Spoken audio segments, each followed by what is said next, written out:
기도하겠습니다. 사랑이 풍성하신 주 우리 아버지 하나님, 이 아침에도 저희를 인도하여 주셔서 감사를 드립니다. 저희의 몸과 마음이 때로는 참 연약하고 또 어지럽고 힘겨워서 하나님 앞에 나오는 것이 괴롭고 고통스러울 것처럼 느껴질 때도 있겠습니다만은 하나님께서 이마만큼의 평강과 은혜를 주셔서 주 앞에 나올 수 있게 하셨음을 기억하며 감사를 드립니다.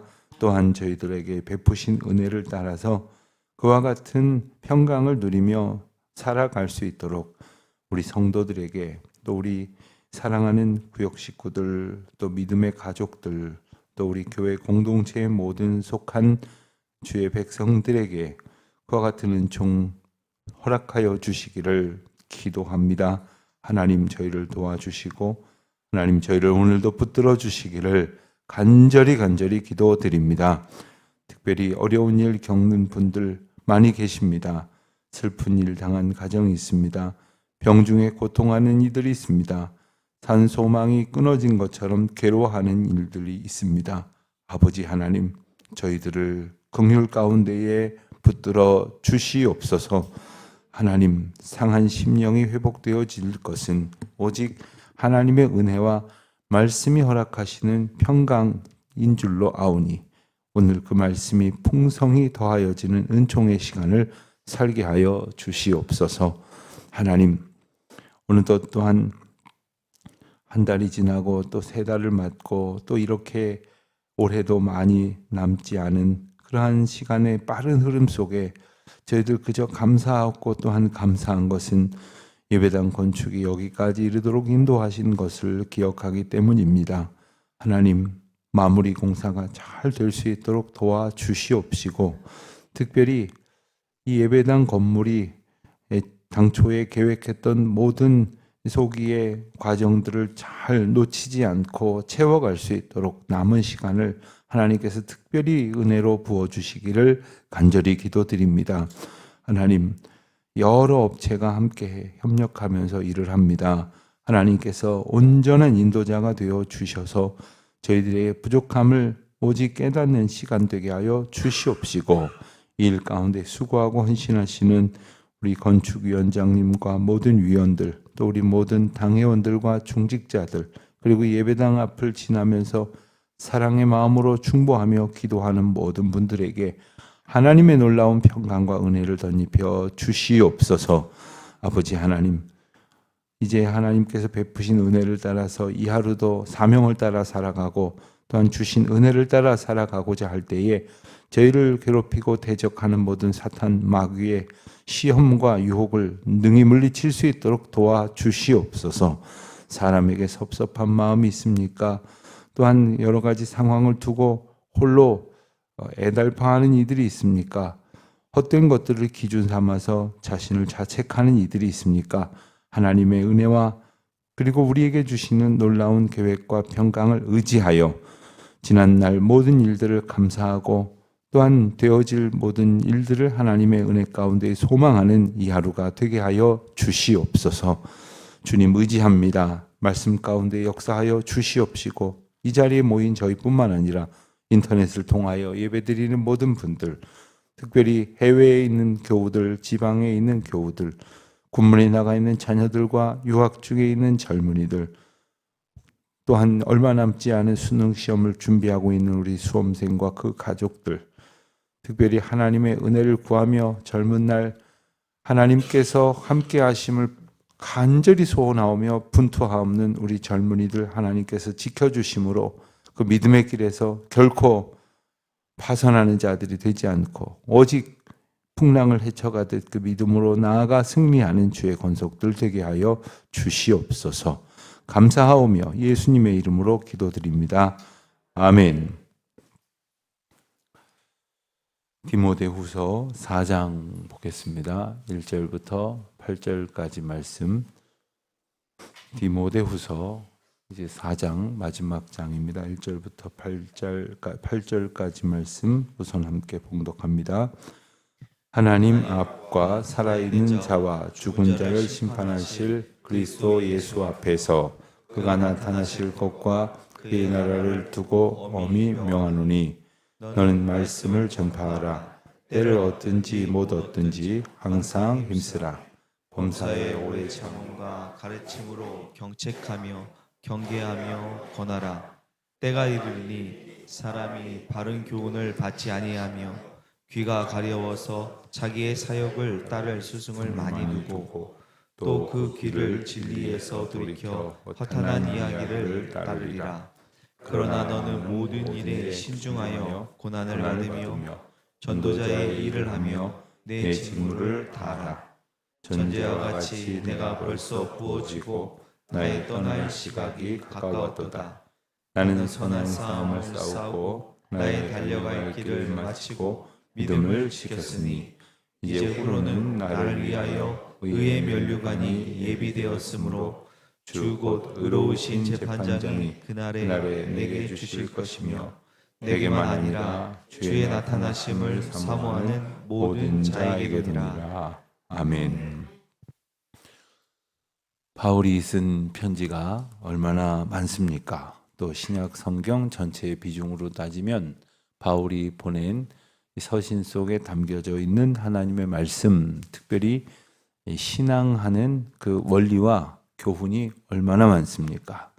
그 많은 바울의 편지들 가운데 어느덧 마지막 책의 마지막 장이 오늘 우리가 보고 있는 챕터입니다. 마지막에 이르르면 우리가 어떤 생각을 하게 됩니까? 꼭 전해야 할 이야기를 조금은 조급한 마음으로 어떻게든 전하려고 할 것 같습니다. 오늘 말씀을 보면 바울도 힘주어 말합니다. 엄히 명하노니 1절 말씀 보면 엄히 명한다. 신신당부를 하게 된다는 말입니다. 그런데 바울이 그것을 강조하고 또 강조하려고 1절 말씀에서 뭐라고 부연합니까? 하나님 앞과 살아있는 자와 죽은 자를 심판하실 그리스도 예수 앞에서 그가 나타나실 것과 그의 나라를 두고 하나님, 예수님 또 재림하실 그리고 하나님의 나라를 이제 다 일일이 말하자면 보증하면서 그리고 그 권위와 그 말씀의 무게와 능력을 또한 함께 증거하면서 신신당부하고 있습니다. 말씀을 전파하라.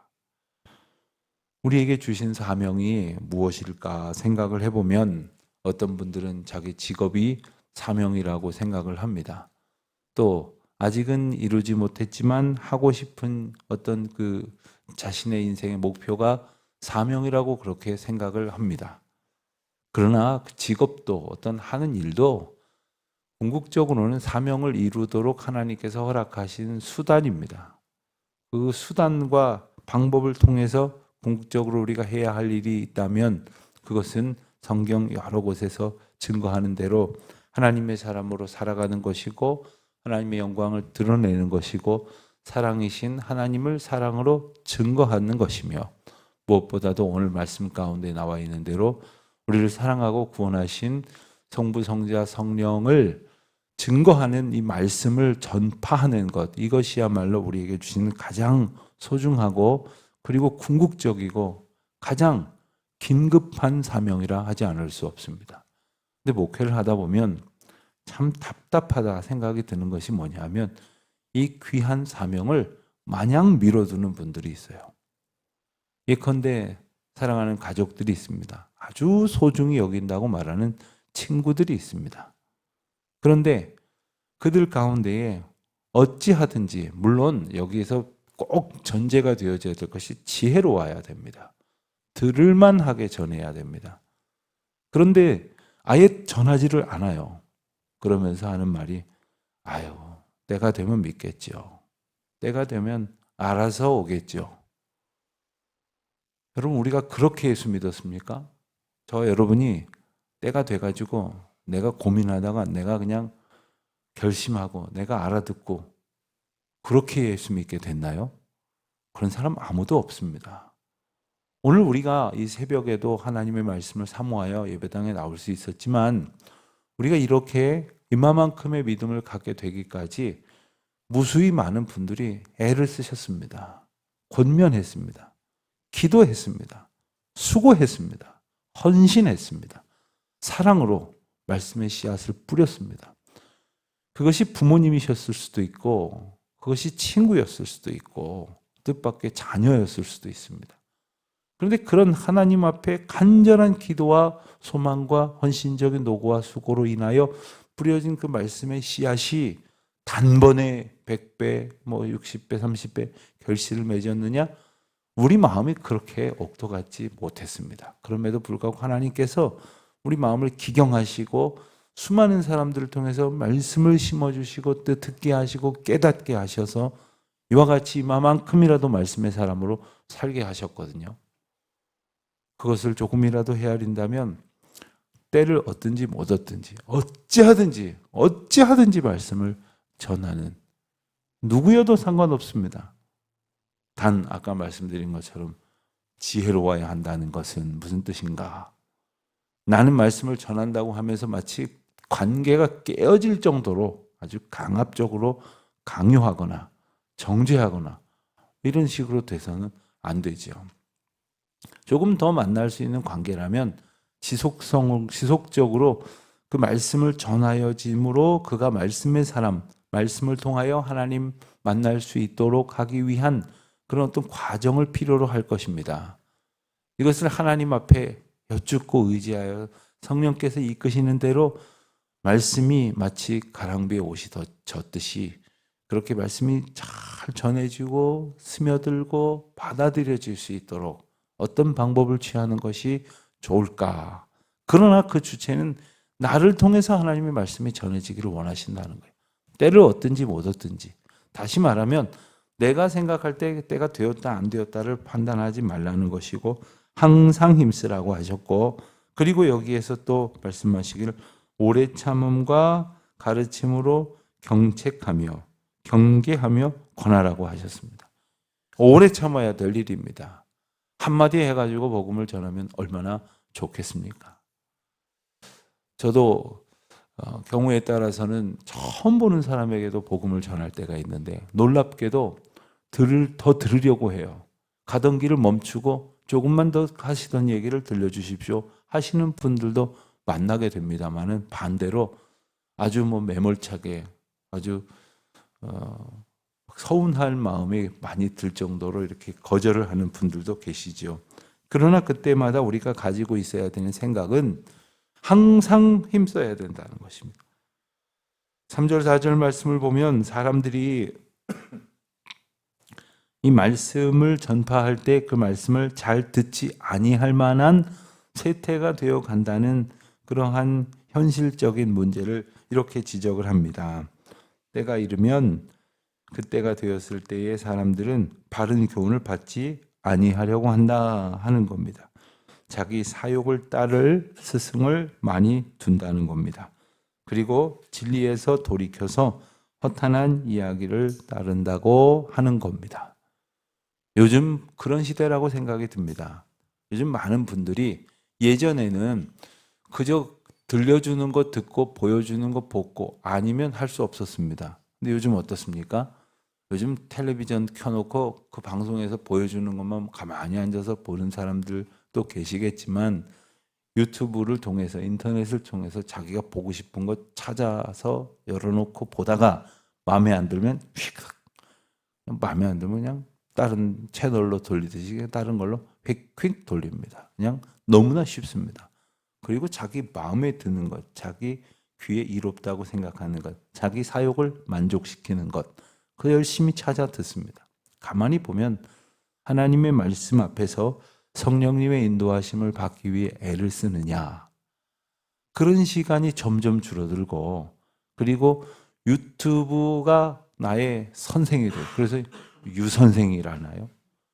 그 유선생 이야기만 듣고서는 이리 갔다 저리 갔다, 이건 먹어야 된다, 저거 사야 된다, 이게 여기 가야 된다, 저거 해야 된다. 아니 생면부지에 화면 속에서만 본 사람이 이거 사라 그러면 당장 사고 저기 가라 그러면 당장 가고 부모님이 그렇게 말을 해도 말을 안 듣던 사람들이, 친구들이 그렇게 사랑으로 권해도 듣지를 않는 사람.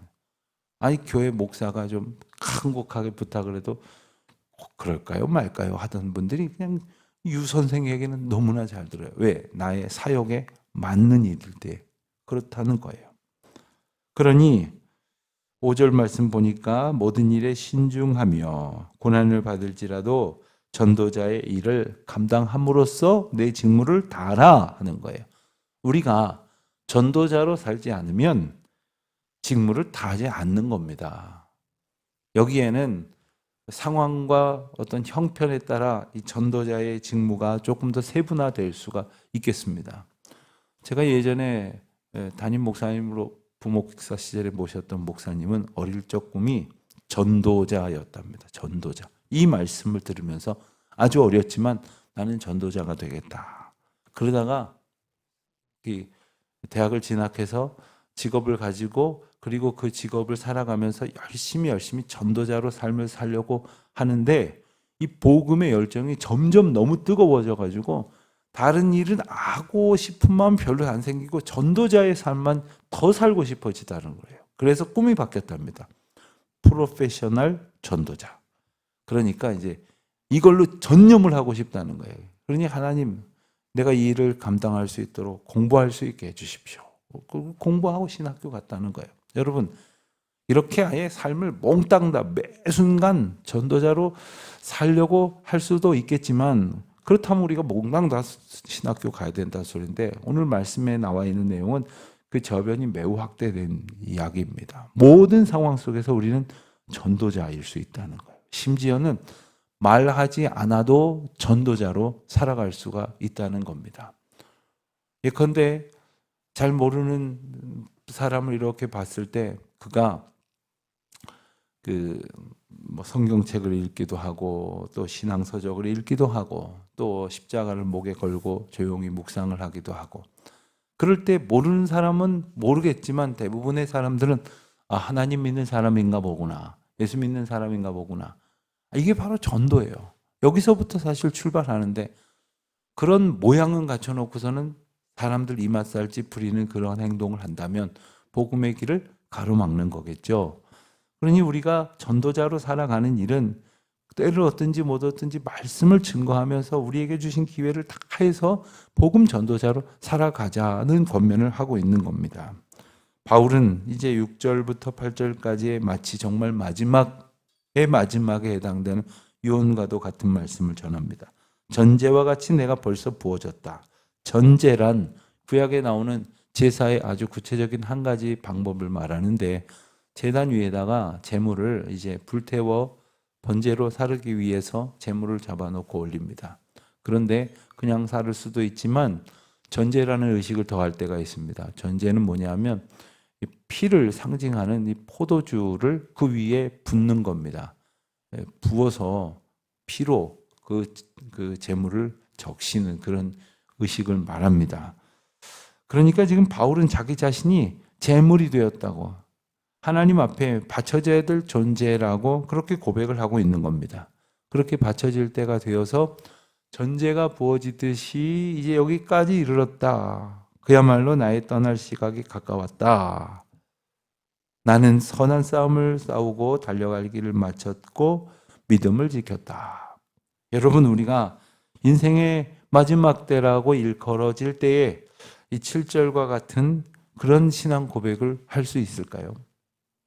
이와 같은 고백을 할 수 있기 위해서는 우리가 정말 모든 100년이면 100년, 80년이면 80년, 70년이면 70년 인생 전체가 다 순전하게 하나님 앞에 온전히 채워졌다고 말할 수는 없겠지만 점점 주님 앞에 가까이 가면서 선한 싸움을 싸워갈 수 있도록 도우신 하나님을 의지해서 정말 선한 싸움 가운데에 견디고 마침내 이기게 하시고 결국은 달려갈 길을 마치게 하시는데 그냥 마치는 게 아니라 믿음을 지켜가면서 마쳤다는 거예요. 믿음을 지켜가면서. 목회하면서 많은 장례를 봅니다마는 끝까지 믿음을 지킨다는 것이 결코 쉽지 않습니다. 아니 살다 보면 지금처럼 믿으면 되지 이러시는데 우리가 앞으로 살아갈 모든 날은요, 지금보다 믿음 생활하기가 쉽지 않습니다. 건강도 더 안 좋아질 가능성이 있고요. 또 그리고 더 외로워질 가능성이 있고요. 더 세상살이가 힘들어질 가능성도 있고. 어떤 장로님 한 분이 요즘 어떻게 지내세요? 참 저 너무 외롭습니다. 그래서 무슨 일 있으세요? 그랬더니 웃으면서 그러시더라고요. 친구들이 다 죽었어요. 이분이 90이 넘으셨거든요. 그러니까 친구들이 다 먼저 세상을 떠났대요. 외롭대요. 저런 문제도 있을 수 있겠구나. 새삼 생각을 하게 되었습니다. 그러나 하나님께서 우리에게 믿음을 주셨고 그 믿음을 부어주신 성령 하나님을 의지할 때에 우리가 믿음을 지켜가면서 살아간다면 우리는 믿음으로 넉넉히 완주해낼 수 있을 것입니다. 바울이 그렇게 살았노라 고백을 합니다. 그리고 이렇게 믿음을 지켰을 때 하나님께서 의의 면류관을 예비하여 주실 것이고 또한 나에게뿐만 아니라 주의 나타나심을 사모하는 모든 자에게도 그러한 은혜를 베풀어 주실 것이니 사랑하는 형제여 자매여 나의 길을 함께 걸어갑시다 라고 권면을 하고 있는 거죠.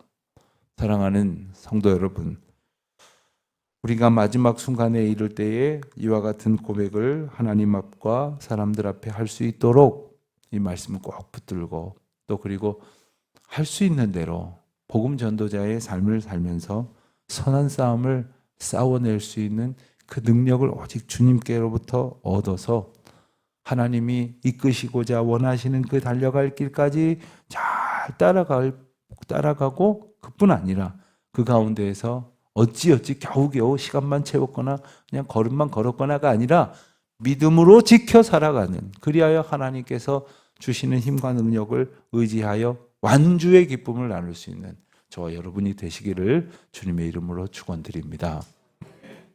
2부 찬양대에 지휘하시는 김현심 집사님 시어머님께서 소천하셨습니다. 시댁이 부산이어서 부산에서 장례가 치러지고 다른 타교회 권사님으로 봉사하셨기에 타교회에서 이제 장례를 이제 주관합니다. 김현심 지휘자님은 지금 미국에 체류 중이다가 장례 때문에 원래 일정이 오늘 오시는 거기도 하고 그래서 오늘 귀국하는 중이시고 그리고 오늘 저녁 7시가 넘어야지 이제 빈소에 도착을 하시게 된답니다. 그래서 내일 아침에 발인인데 그래서 교회에서는 따로 예배를 드릴 수 있는 시간적인 형편이 못 돼서 따로 교회에서 주관하는 위로 예배 공지는 하지 않고 부고만 공지를 드리게 된 것입니다. 하여 오늘 저녁에 기도회도 있고 해서 제가 담당이신 김경택 목사님하고 둘이만 저녁에 문상 다녀오도록 그렇게 하겠습니다. 상가를 위해서 기도해 주시기를 바랍니다. 하나님 아버지, 저희의 인생의 마지막 날까지 하나님이 주시는 능력을 힘입어서 선한 싸움을 싸우고 성령님 의지하여 달려갈 길 마치고 오직 예수 그리스도 주신 믿음으로 우리의 삶을 지켜낼 수 있도록 도와주시사 온전히 하나님께서 기뻐하시는 남은 삶을 살아가는 저희 모두가 되게 하여 주시옵소서. 특별히 하나님께서 저희에게 복음 전파의 귀한 사명 주셨습니다. 우리 모두에게 주신 귀한 사명, 말씀을 전파하는 하루하루가 될 수 있도록 주님 도와주시옵시고 저희에게 성령을 더하여 주시옵소서. 예수님의 이름으로 기도드립니다. 아멘. 하늘에 계신 우리 아버지, 아버지의 이름을 거룩하게 하시며 아버지의 나라가 오게 하시며 아버지의 뜻이 하늘에서와 같이 땅에서도 이루어지게 하소서. 오늘 우리에게 일용할 양식을 주시고 우리가 우리에게 잘못한 사람을 용서하여 준 것 같이 우리 죄를 용서하여 주시고 우리를 시험에 빠지지 않게 하시고 악에서 구하소서. 나라와 권능과 영광이 영원히 아버지의 것입니다. 아멘.